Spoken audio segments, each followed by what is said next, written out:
Hi, my name is Jack. Why do you budget your money? This is a question that I got from one of my coworkers. For context, I work for a cancer research hospital in the United States. My coworkers and I, most of whom are surgeons, are constantly faced with the answers to our research, sometimes meaning the difference between life or death for our patients. And so naturally, I thought that a conversation or a spiritual conversation with my coworkers would revolve around this context. So I was a little surprised when Jesus was prompting me to provide a spiritual answer to a seemingly simple question about budgeting from my coworker. Up to this point, we've been discussing the high financial costs of medical training in the United States. When asked why I budget, I sensed an opportunity from God to share how He has changed my life as well as my perspectives, including those on money. So I began my answer about how I started following Jesus as a freshman in college.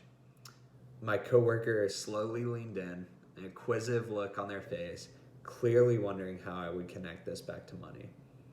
I continued, Jesus talks more about money than almost any other topic in the Bible. Previously, I saw money as a resource to get what I wanted. However, whenever I started reading the Bible, money wasn't described as a resource to be owned or hoarded. Rather, it was a resource given to us by God to be borrowed for His purposes here on this earth.